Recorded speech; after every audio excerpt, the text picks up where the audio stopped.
দাড়ি রাখা সুন্নাত, টুপি পরা সুন্নাত, পাগড়ি পরা সুন্নাত, জোহরের আগে 4 রাকাত নফল পড়েছেন এ পড়া সুন্নাত। আল্লাহর নবী হৃদয় থেকে ইমাম হুসাইনের জন্য কেঁদেছেন ডুকরে ডুকরে। ইমাম পাকের জন্য কান্না তো সুন্নাত নয়। আই মোল্লা, তুমি এই সুন্নাত কবে পালন করবে? হাদিসে পাকে কাঁদার হাদিস আছে। এবারে আসুন, এই কান্না হাদিসে পাকে আছে কিনা, আল্লাহর নবী কেঁদেছেন কিনা। বলে আল্লাহর নবী কি করে কাঁদবেন? 61 হিজরির 10ই মুহররম ইমাম হুসাইন আলাইহিস সালাম শহীদ হয়েছে, আর রাসূল পাক সাল্লাল্লাহু আলাইহি ওয়াসাল্লাম 11 হিজরিতে ইন্তেকাল করেছেন, বেশালে হক হয়েছে। তো ওনার যখন বেশালে হক 11 হিজরিতে হলো, তো নবী পাকের ইমাম পাকের শাহাদাতের 11 বছর আগে নবী পাক দুনিয়া ছেড়ে চলে গেছেন। কি করে কাঁদলেন শোনো, কি করে কাঁদলেন। আজ আমরা কাঁদি, আজ আমরা কাঁদি। দেখুন কেতাবে আছে কিনা হাদিসে পাক, আমি বয়ান করব। আমরা আজকে কাঁদি, ইমাম পাক শহীদ হয়ে গেছেন, তাই শাহাদাত আমরা দেখেছি, আমার পূর্বপুরুষ শুনেছি, পড়েছি। ওনার উপরে কি জুলুম করা হয়েছে, 3 দিন পানি দেওয়া হয়নি, পিপাসার্ত করে রাখা হয়েছিল, কি অত্যাচার করা হয়েছিল, কচি কচি শিশুদেরকে শহীদ করা হয়েছিল, 6 মাসের আওলাদকে শহীদ করা হয়েছে। এগুলো আমরা জেনেছি, পড়েছি, বুঝেছি। তাই ইমাম পাকের মুহাব্বতকারী উনার শাহাদাতের কথা খেয়াল করে উনার শাহাদাতের পর আজ আমরা কাঁদছি। আর নবী পাক, আমরা তো শাহাদাতের পরে আজ কাঁদছি 1400 বছর পর। আর আল্লাহ রাসূল ইমাম পাক শহীদ হননি, কবে শহীদ হবেন সে শাহাদাতের কথা খেয়াল করে শাহাদাতের 56 বছর আগে থেকে কেঁদেছেন। এবং 56 বছর আগে থেকে ইমাম পাকের শাহাদাতের উপরে কান্নাকে উম্মতে মুহাম্মাদের জন্য আম করে দিয়েছেন ও শরীয়ত বানিয়ে দিয়েছেন। হাদিসে পাকে আছে। আগে আমি আপনাদের হাদিসগুলো পর পর কয়েকটা আগে শোনাবো, অনেক আছে, কয়েকটা শোনাবো, তারপরে বিশ্লেষণ করব। হাদিসে পাক আল্লামা হাকিম তার মুস্তাদরাক আলা সহিহাইনের 3য় খণ্ডের 210 পৃষ্ঠায় হাদিস পাক রিওয়ায়াত করে হাদিসের সনদ বয়ান করেছেন, হাযা হাদিসুন সহিহুন আলা শর্ত শাইখাইন। এবং ইমাম বাইহাকি রিওয়ায়াত করেছেন। আবার এই হাদিস মিশকাতুল মাসাবি, মিশকাত শরীফ যাকে বলে, এই মিশকাত শরীফ হাদিসের বইটি প্রত্যেক মাদ্রাসায় 86টা 6টা হাদিসের বই কিতাব, এই কিতাব পড়াবার আগে যে হাদিসের কিতাব পড়ানো হয় তার নাম মিশকাত শরীফ। এগুলো সিলেবাস, আমি সিলেবাসই শোনাচ্ছি ভাই। আপনি মাদ্রাসায় পড়ে আলেম হয়ে গেলেন আর আপনি হাদিস পাক পেলেন না ভাই, আফসোস। মিশকাত শরীফ বাব মানাকিব আহলে বাইত 572 পৃষ্ঠা, দেখুন কিতাবে আছে কিনা। উম্মুল ফজল বিনতে হারিস রাদিয়াল্লাহু আনহা হাদিস রিওয়ায়াত করেছেন, যে বললেন আমি একদিন রাসূল পাক সাল্লাল্লাহু আলাইহি ওয়া সাল্লামের কাছে এসে বললাম, ইয়া রাসূলুল্লাহ সাল্লাল্লাহু আলাইহি ওয়া সাল্লাম, আমি আজকে একটি স্বপ্ন দেখেছি। তিনি বললেন কি স্বপ্ন? বললেন স্বপ্নটা খুব খারাপ। উনি বললেন বলো না, আমি তো বলতে বলেছি। তিনি বললেন আমি স্বপ্ন দেখলাম আপনার জিসম মুবারক, দেহ মুবারক থেকে গোশতের একটি টুকরা কেটে আমার কোলে রাখা হলো, শরীর থেকে আপনার শরীরের গোশত। হুজুর সাল্লাল্লাহু আলাইহি ওয়াসাল্লাম তাবির করলেন, খুব ভালো স্বপ্ন দেখেছি। আমার কন্যা ফাতেমা অতি সত্বর একটি পুত্র সন্তানের জন্ম দিবেন যার নাম হুসাইন, এবং জন্মের পরে পরে উনাকে তোমার কোলে দেওয়া হবে। দেখুন উম্মুল ফজল বিনতে হারিস বলছেন যে আপনার শরীর থেকে একটি গোশত কেটে সেই গোশতের টুকরা আমার কোলে দেওয়া হলো। আল্লাহর নবী বলছেন আমার গোশতের যে টুকরাটি তোমার কোলে রাখা হয়েছে সেটি হচ্ছে হুসাইন। হুসাইন রাসূল পাক সাল্লাল্লাহু আলাইহি ওয়াসাল্লামের জিসমের টুকরা। তো নবী পাকের জিসমের এক টুকরার নাম হুসাইন আর জিসমের আরেক টুকরার নাম হাসান। 2 টুকরা মিলে মুহাম্মদে মুস্তাফা সাল্লাল্লাহু আলাইহি ওয়া সাল্লাম।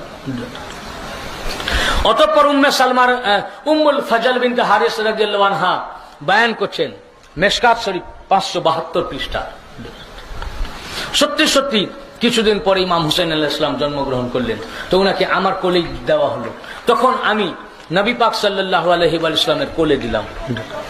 আমি একটু অন্যমনস্ক হয়ে গেছিলাম, হঠাৎ দেখছি নবী পাকের চোখ থেকে টপকে টপকে আঁসু ঝরছে। দিনের নবী কাঁদছেন, আল্লাহ রসুল। আমি অবাক হয়ে গেলাম, আজ তো খুশির দিন, 5ই শাবান, 4 হিজরি, ইমাম হুসাইনের জন্মের দিন, আজ ঈদ আমাদের ঘরে, হুজুর কাঁদছেন কেন? আমি জিজ্ঞাসা করলাম, ফাকুলতু ইয়া নবিয়াল্লাহ বিআবি ওয়া উম্মি মা লাকা, হে আল্লাহর নবী, আপনার উপরে আমার বাপ মা কুরবান, আপনার কি হয়েছে? আপনি কান্নাকাটি করছেন কেন? বাচ্চাকে কোলে নিয়ে রোনাজারি করছেন কেন? আল্লাহ রসুল জবাব দিলেন, ক্বালা আতানি জিবরাইল আলাইহিস সালাম ফাআখবারানি ইন্না উম্মতি সাতাকতুলু ইবনি হাযা। আল্লাহ রসুল সাল্লাল্লাহু আলাইহি ওয়াসাল্লাম বললেন, হে উম্মুল ফজল বিনতে হারিস, এই মাত্র জিবরাইল আলাইহিস সালাম আমার কাছে এসেছিলেন, এসে আমাকে খবর দিয়ে গেলেন যে আমার উম্মতেরই একটি দল আমার এই বেটাকে খুব তাড়াতাড়ি শহীদ করে দিবে। আল্লাহ পাক ওহী পাঠাচ্ছেন। উম্মুল ফজল বিনতে হারিস বয়ান করছেন, এই কথা শুনে তিনিও কাঁদলেন। রসুল পাকের তিনি চাচি যান, তিনিও কাঁদতে লাগলেন। আবার উম্মুল মুমিনিন আয়েশা সিদ্দিকা রাদিয়াল্লাহু আনহা হাদিস riwayat করেছেন। উম্মুল মুমিনিন কি বলেন? এই হাদিস ইমাম তাবারানী মুজাম আল কবির 3য় খণ্ডের 107 পৃষ্ঠা, হাদিস নাম্বার 2814, এবং আব্দুল আজিজ মুহাদ্দিসে দেহলভী তাসসিরুস শাহাদাতাইন কিতাবের 24 পৃষ্ঠা। আমি এতক্ষণ পর্যন্ত যত হাদিস শুনিয়েছি, কোন ইবারত আমি একটি কিতাব থেকে বলিনি। মিনিমাম 2, না হলে 5, 6, 7, 8, 9, 10, যে কোন রকম করে আমি একটা কিতাবে পেয়েছি আর আপনাদের সামনে পেশ করে দিয়েছি, তা নয়। এর সনদ কত সহি, একাধিক কিতাবে, এবং শুধু একাধিক কিতাব নয়, কোন ব্যক্তির শাহাদাত পাকের খবর বা ইন্তেকালের খবর বা মওতের খবর আল্লাহ পাক ওহী যোগে প্রেরণ করেন নাই। আদম আলাইহিস সালাম থেকে শুরু করে আজ তাক কিয়ামত পর্যন্ত কারো ইন্তেকালের খবর আল্লাহ পাক জিবরাইলকে পাঠিয়ে আলাইহিস সালাম উনাকে পাঠিয়ে ওহীর মাধ্যমে প্রেরণ করেননি। শুধুমাত্র ইমাম হুসাইন আলাইহিস সালামের শাহাদাত পাকের খবর দেওয়ার জন্য শুধু একবার নয়, 7 বার জিবরাইলকে পাঠিয়েছেন, 7 বার খবর দিয়েছেন। তাই আমি আলাদা আলাদা ভাবে বয়ান করছি। হযরত আয়েশা সিদ্দিকা রাদিয়াল্লাহু আনহা হাদিসে riwayat করেছেন যে একদিন দেখছি নবী পাক ক্রন্দন করছেন ইমাম হুসাইনকে কোলে নিয়ে। আমি বললাম, কেন কাঁদছেন? আন আয়েশা আন্নাহু قال আখবরানি জিবরাইল আন্না ইবনুল হুসাইন ইউকতালু বাদি বিআরজি তাফ। আয়েশা সিদ্দিকা রাদিয়াল্লাহু আনহা riwayat করেছেন যে রাসূল পাক সাল্লাল্লাহু আলাইহি ওয়াসাল্লাম আমাকে খবর দিলেন, বললেন যে জিবরাইল আলাইহিস সালাম এখনই এসেছিলেন এবং আমাকে খবর দিয়ে গেলেন আমার বেটা ইমাম হুসাইন আলাইহিস সালামকে তফ নামক প্রান্তরে শহীদ করে দেওয়া হবে। কারবালার অপর একটি নাম তফ। আবার অন্য আরেকদিন বৃষ্টির ফেরেশতা এসেছেন। এই হাদিস আল্লামা জালালউদ্দিন সিউতি তার খাসায়েসুল কুবরা মাতান টেক্সট অ্যারাবিক 2য় খণ্ডের 125 পৃষ্ঠায়।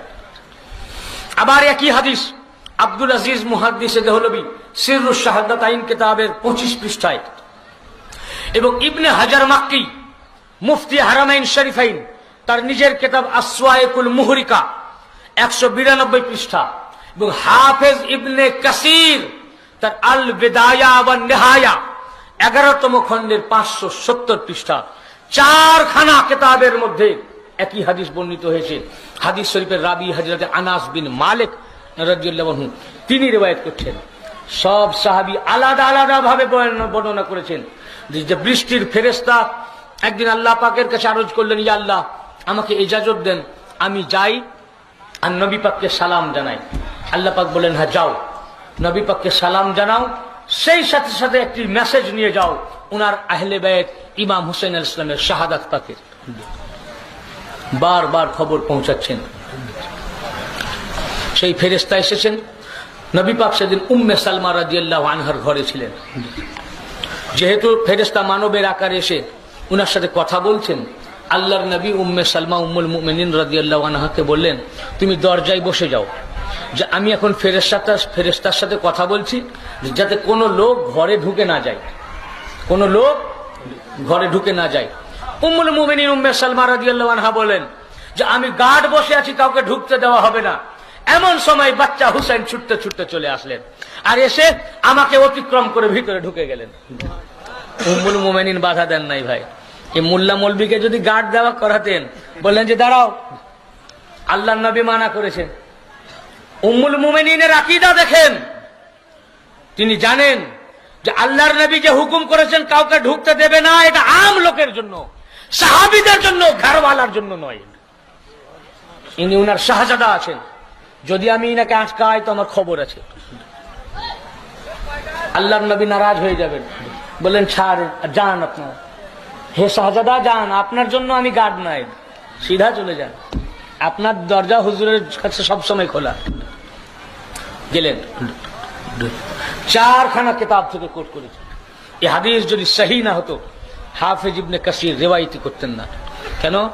হাফেজ ইবনে কাসির ইবনে তাইমিয়ার শাগির্দ, আর ওয়াহাবিজম আব্দুল ওয়াহাব নজদি থেকে এসছে। আব্দুল ওয়াহাব নজদির ফলোয়ার্সকে ওয়াহাবি বলে, কিন্তু আব্দুল ওয়াহাব নজদির যে থট, এই থটটা নিয়েছে ইবনে তাইমিয়া থেকে। অ্যাকচুয়ালি ওয়াহাবিজমের জ্বর হচ্ছে ইবনে তাইমিয়া থেকে। আর ইবনে তাইমিয়ার শাগির্দ হাফেজ ইবনে কাসির, তিনি কিন্তু এগুলো মন থেকে মানেন না। যদি হাদিস সহি না হতো হাফেজ ইবনে কাসির কখনোই আল বিদায়া ওয়ান নিহায়াতের রিওয়ায়াতই করতেন না। সনদ সহি হওয়ার কারণে উনি এটাকে বাদ দিতে পারেননি, উনি ওনার কিতাবে নিয়ে রিওয়ায়াত করেছেন। কেন? উনি একজন আদর্শবান মুহাদ্দিস ও মুআররিখ। কাজে আদর্শ মুহাদ্দিস হতে গেলে, ঐতিহাসিক হতে গেলে, হিস্টোরিয়ান হতে গেলে, মুআররিখ হতে গেলে সহি সনদ সহিত বয়ান করতে হবে, মানুক চাহে না মানুক। বুঝেছেন না? তিনিও রিওয়ায়াত করেছেন। 2 ইমাম পাক এসে করলেন কি, নবী পাকের ঘাড়ের উপরে বসে পড়লেন। নবী পাক তখন ঘাট থেকে নামিয়ে নিলেন কোলে। উনি রাসূল পাকের দাড়ি মুবারকে আঙুল ঢোকাতে লাগলেন, খেলা করতে লাগলেন। হুজুর জড়িয়ে ধরলেন, বারংবার চুমু খেতে লাগলেন। কত প্যার থাকলো ফেরেশতা, বারংবার যখন চুমু খাচ্ছেন, ফেরেশতা তখন জিজ্ঞাসা করলেন, আতুহিব্বুহু ইয়া রাসূলুল্লাহ, আপনি ইনাকে এত মুহাব্বত করেন? কালা নাম, বলেন যে হ্যাঁ, আমি এ বাচ্চাকে এত ভালোবাসি। তখন সেই বৃষ্টির ফেরেশতা বললেন, কালা ইন্না উম্মাতাকা সাতাকতুলুহু ইন শি'তা আতিকাল মাকান আল্লাযী ইউকতালু ফীহি। ইয়া রাসূলুল্লাহ, আপনি যাকে এত প্যার করেন, বুকের মধ্যে চিপে ধরেন, যাকে এত চুমু খান, আপনার এই প্যারের শাহজাদাকে আপনার উম্মতের একটি দল খুব তাড়াতাড়ি শহীদ করে দিবে। হিন্দু ভাইরা শহীদ করবে না, খ্রিস্টান করবে না, ইহুদি নাসারা করবে না, করেনি। করেছে কে? কালমা পড়নেওয়ালারা, আপনার উম্মত। তাদের ভিতরেও কোরআনে হাফেজ ছিল, পাগড়ি পहननेवाला, दाढ़ी रखने वाला, हब्बा कुब्बा पहनने वाला, वो भी नमाजी थे।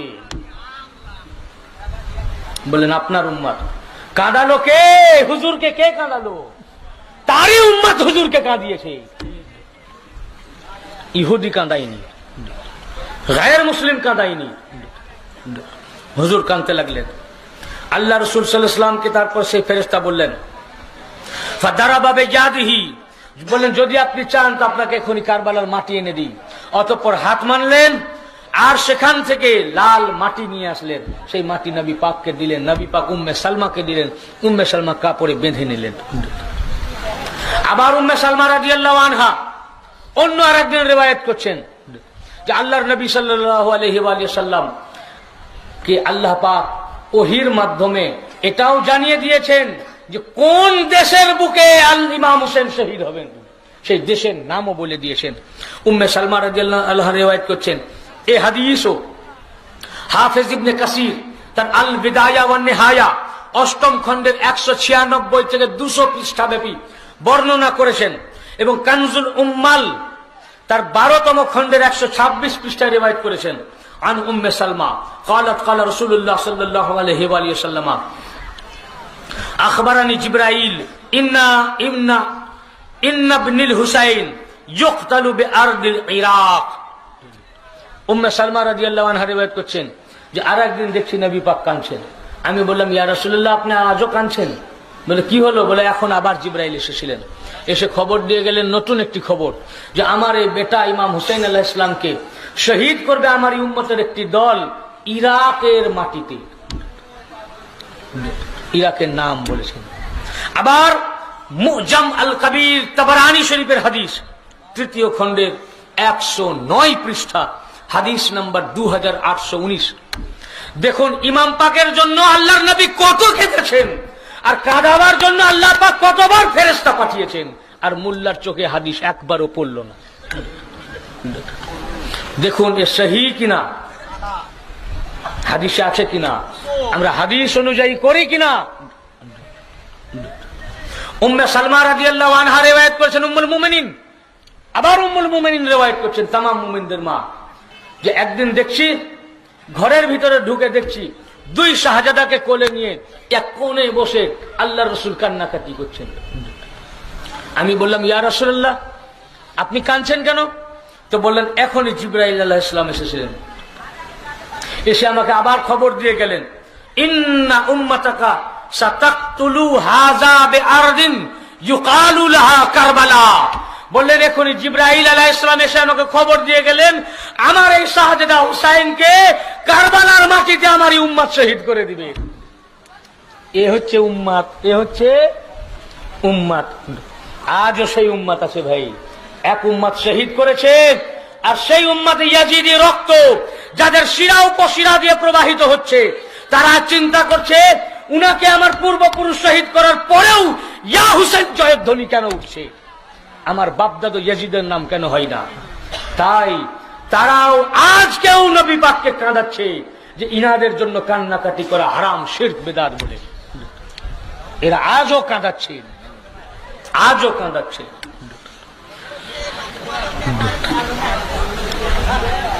নবী পাক সাল্লাল্লাহু আলাইহি ওয়াসাল্লাম কাঁদতেছেন। উম্মে সালমা রাদিয়াল্লাহু আনহা রিওয়ায়াত করছেন, আবার আরেকদিনের ঘটনা, অন্য আরেকদিন। এই হাদিস 4খানা হাদিস ও তারিখের কিতাবে এসেছে, 4খানা তারিখ ও হাদিসের কিতাবে। যদি না থাকে আপনি আসুন আমার কাছ থেকে দেখে যান, থাকার পরেও না মানেন আপনার ব্যাপার। আপনি বলবেন কোরআন মানি না, আমি কি করতে পারি? আপনি দেখুন, আমরা কাঁদি, আমরা যে হাদিস যেগুলো বলছি ঠিক কি ভুল, এই হাদিস দেখানোর দায়িত্ব, জিম্মাদারি আমার। থাকার পরেও না মানেন আপনার ব্যাপার। লা ইকরাহা ফিদ্দিন, আমরা জবরদস্তি করি না। আমি এই জন্য এসেছি আপনাদেরকে আমাদের সাথে মিলাবার জন্য, হক দেখাবার জন্য, সিরাতে মুস্তাকিম দেখাবার জন্য, কোনটা সঠিক কোনটা বেঠিক, আমরা যে হক এটা প্রমাণ করার জন্য আমি সুদূর ইন্ডিয়া থেকে আপনাদের কাছে এসেছি। আল্লামা জালালউদ্দিন সিউতি, যে সিউতির কিতাব মাদ্রাসায় পড়া হয়, অথেন্টিক রাইটার আল্লামা জালালউদ্দিন সিউতি তার খাসায়েসুল কুবরা কিতাবের 2য় খণ্ডের 125 পৃষ্ঠায় বর্ণনা করেছেন। আবার একই হাদিস আল আব্দুল আজিজ মুহাদ্দিসে দেহলভী তার সিররুশ শাহাদাতাইন কিতাবের 28 পৃষ্ঠায় রিওয়ায়াত করেছেন। আবার হাদিসের কিতাব ইমাম তাবরানী শরীফের হাদিস তার মুজামুল কবির 3য় খণ্ডের 108 পৃষ্ঠায় রিওয়ায়াত করেছেন।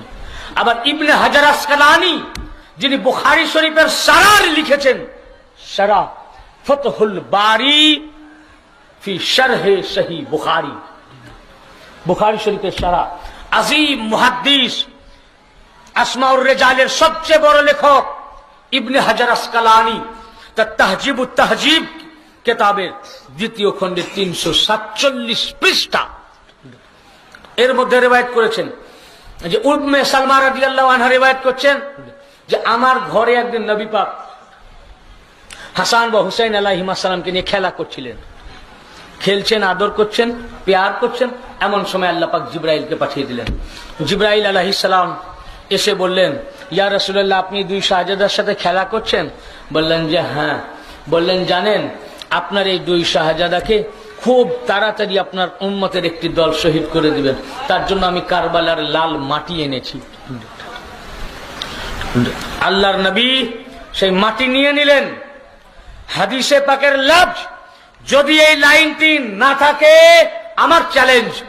আল্লাহর এই 4খানা কিতাবের মধ্যে লেখা আছে, উম্মে সালমা রাদিয়াল্লাহু আনহা উম্মুল মুমিনিন রিওয়ায়াত করছেন, আমি নিজের চোখে দেখলাম ফাবাকা রাসূলুল্লাহ সাল্লাল্লাহু আলাইহি ওয়া সাল্লাম, ফাবাকা রাসূলুল্লাহ সাল্লাল্লাহু আলাইহি ওয়া সাল্লাম।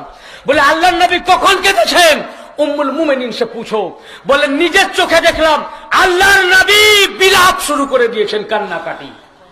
ফাবাকা বাকা রাসূলুল্লাহ সাল্লাল্লাহু আলাইহি ওয়া সাল্লাম, নবী পাক বিলাপ, ক্রন্দন, রোনাজারি, নওহা শুরু করেছেন, কাঁদতে লেগেছেন। ওয়া দামবাহু ইলা সাদরিহি, অতঃপর লাল কারবালার মাটিকে বুকে চেপে ধরলেন, তারপর আমাকে দিলেন। বললেন, হে উম্মে সালমা, এর মধ্যে কার্ব, ঘাম নিলেন আর বললেন, দেখো এর মধ্যে কার্ব ও বালার গন্ধ আছে।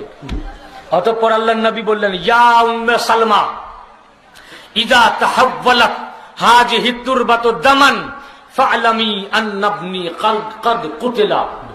হে উম্মে সালমা, এই মাটিটিকে রেখে দাও, যখন দেখবে আমার বেটা ইমাম হুসাইন আলাইহিস সালাম শহীদ হয়ে যাবেন, তখন বুঝবে না, যখন দেখবে এই মাটি রক্তে পরিবর্তন হয়ে গেছে, তখন বুঝবে আমার বেটা ইমাম হুসাইন শহীদ হয়ে গেছে।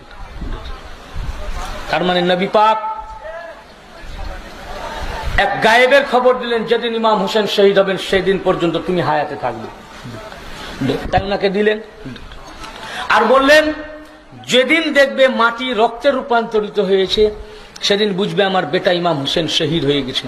তার মানে যেদিন ইমাম হুসেন শহীদ হবে সেদিনে কারবালার মাটিও মাটি থাকবে না, আল্লাহর কুদরতে কারবালার মাটিও মাতম এমন করবে, মাটি রক্তে পরিবর্তন হয়ে যাবে।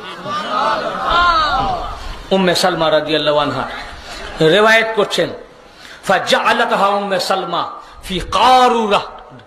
উম্মে সালমা রাদিয়াল্লাহু আনহা সে মাটিটিকে একটি শিশির মধ্যে ভরে নিলেন। সুম্মা জাআলাত তানজুরু ইলাইহা কুল্লা ইয়াউমিন। অতঃপর উম্মে সালমা রাদিয়াল্লাহু আনহা প্রতিদিন ওই শিশির কাছে যেতেন আর মাটি পাকের জিয়ারত পাক করতেন। ওয়া তাকুলু, আর বলতেন, ওয়া তাকুলু ইন্না ইয়াউমান তাহাওয়ালিনা দামান লা ইয়াউমুন আযীম। আর মাটি পাকের জিয়ারত করতেন আর বলতেন, কাঁদতেন, হে মাটি, তুমি যেদিন রক্তে পরিবর্তন হবে সেদিন হবে 365 দিনের মধ্যে আজিম দিন। তার মানে আশুরা পাকের দিন 10ই মুহররম, 61 হিজরির 10ই মুহররম, এই আশুরা পাকের দিন সমস্ত দিনের ভিতরে হবে শ্রেষ্ঠ দিন। হাদিসে পাক উম্মে সালমা রাদিয়াল্লাহু আনহা মাটিটিকে শিশির মধ্যে ভরে ঘরের কোণে রেখে দিলেন এবং রাবি রিওয়ায়াত করছেন, সুম্মা জাআলা তানজুরু ইলাইহা কুল্লা ইয়াউমিন। হর রোজ উম্মে সালমা ওই মাটি পাকের কাছে যেতেন আর কাঁদতেন। যেদিন থেকে কারবালার মাটি আল্লাহর নবী উম্মে সালমাকে দিলেন সেদিন থেকে উম্মে সালমার ঘর থেকে আনন্দ খুশি উঠে গেল। সেদিন থেকে প্রত্যেক দিন, যতদিন হায়াতে ছিলেন উম্মুল মুমিনিন, প্রত্যেক দিন মাটি পাকের জিয়ারত করতেন আর নওহা করতেন, কাঁদতেন। উম্মুল মুমিনিনও কাঁদছেন, তিনিও নওহা করছেন। আর কি, প্রতিদিন মাটি পাকের জিয়ারত করতেন। কেন? আল্লাহ তাআলা মাটি দিয়ে পাঠালেন কেন? এই জন্য। দেখুন, একটি কথা আপনাদের বলি, যদি আল্লাহ পাকের খবর দেওয়াই উদ্দেশ্য হয়, তো একবার খবর দিলেই তো খবরটা পৌঁছে গেল, বারবার ফেরেশতা পাঠাবার প্রয়োজন আছে? বারবার তো ফেরেশতা পাঠিয়ে খবর দেওয়ার দরকার নাই। একবার খবর দিলেই তো উনি খবর পেয়ে গেলেন, জেনে গেলেন ইমাম হোসেন শহীদ হয়ে যাবেন। বারবার আল্লাহ ফেরেশতা পাঠাচ্ছেন কেন? এই জন্য যে আল্লাহ পাক বারবার জিবরাইলকে বলছেন, যাও আর আমার হাবিবকে শাহাদাতের খবর দাও। আবার পাঠাচ্ছেন, যাও আমার হাবিবকে শাহাদাতের খবর দাও, আর উনি কাঁদছেন। আবার বলছেন, যাও আমার হাবিবকে শাহাদাতের খবর দাও, আর আল্লাহ রাসূল কাঁদছেন। তার মানে আল্লাহ তাআলা বারবার ফেরেশতা পাঠিয়ে নবী পাকের সামনে শাহাদাত পাকের জিকির করছেন, এই জন্য যাতে নবী পাকের গাম তাজা হয়। খোদ খোদা ইমাম হুসাইনের শাহাদাত পাকের উপরে নবী পাকের গামকে তাজা করার জন্য বারবার ফেরেশতা পাঠিয়ে শাহাদাতের জিকির করছেন, জিকরে শাহাদাত। আর কারবালার মাটি দিলেন এই জন্য যে এই মাটি উম্মে সালমাকে দিয়ে দেন। এখন তো ওনার রওজা পাক হয়নি যে তাজিয়া পাক বানাবে। তাজিয়া পাক মানে গাম আরা, শোক চিহ্ন। তাজিয়া পাকের আমরা নকশা করি, মনে করি এটা যেন মাজার পাক। যখন সামনে তাজিয়া পাককে দেখি, ইমাম পাকের রওজা পাক ইয়াদ করে আমাদের গাম আরো তাজা হয়ে যায়, তখন রওজা পাক হয়নি। এই জন্য আল্লাহ তাআলা মাটি দিয়ে পাঠালেন ফেরেশতাকে দিয়ে, আর আল্লাহ রসুলকে বললেন, এবং আল্লাহ রসুল আল্লাহর হুকুমে উম্মে সালমাকে দিলেন। এই জন্য এই উম্মে সালমা, আজ থেকে নবী পাকের ঘর থেকে খুশি উঠে গেছে। আজ থেকে দুঃখের দিন কিয়ামত তাক নবী পরিবারের জন্য। আজ এই মাটিকে তুমি শিশির মধ্যে ভরে ঘরের মধ্যে রেখে দাও। উম্মে সালমা নিজের ঘরে ইমাম বাড়া প্রতিষ্ঠা করলেন, আর কারবালা পাকের মাটি পাকের কাছে প্রত্যেক দিন যেতেন আর জিয়ারত পাক করতেন কুল্লা ইয়াউমিন। তো যেখানে কারবালা পাকের মাটি পাক আছে, ইমাম বাড়া পাক আছে, তাবুত পাক আছে, তাজিয়া পাক আছে, ইমাম পাকের শোক চিহ্ন আছে, প্রতীক আছে, যেখানে কারবালার মাটি রাখা আছে, ওই মাটি পাকের জিয়ারতের জন্য যাওয়া এ সুন্নাতে উম্মুল মুমিনিন। উম্মুল মুমিনিনের সুন্নত। উম্মে সালমা হর রোজ যেতেন। এই জন্য তুমি মাটির কাছে যাও, যখনই কারবালার মাটি দেখবে তো তোমার গাম তাজা হবে। উম্মুল মুমিনিন উম্মে সালমা রাদিয়াল্লাহু আনহার গামকে তাজা করবার জন্য খোদার তরফ থেকে জিবরাইল মাটি দিয়ে গেলেন যে এ হচ্ছে তাজিয়ায়ে হুসাইন, তাবুতে হুসাইন, গাম আরা শোক চিহ্ন। আমরা যখন এটা করি হারাম। এ তো ভাই আল্লাহ তাআলা শিখাচ্ছেন করা। শোক যাতে গভীর হয়, কারবালার মাটি দেখলে যাতে শোক গভীর হয়, তাজিয়া পাক দেখলে যদি শোক গভীর হয়, যে জিনিস করলে ইমাম পাকের প্রতি মুসিবতের কথা ইয়াদ হবে, সে সব জিনিস করা জায়েজ। শরিয়ত হর রোজ খেয়াল করুন নবী পাকের ঘরে কি হইতেছে। ঘরওয়ালি কাঁদছেন, ঘরওয়ালির ঘর যতদিন হায়াতে ছিলেন খুশি উঠে গেছে। নবী পাক বলেন আমাদের তার খুশির দিন নাই, প্রতিদিন কুল্লা ইয়াউমিন হর রোজ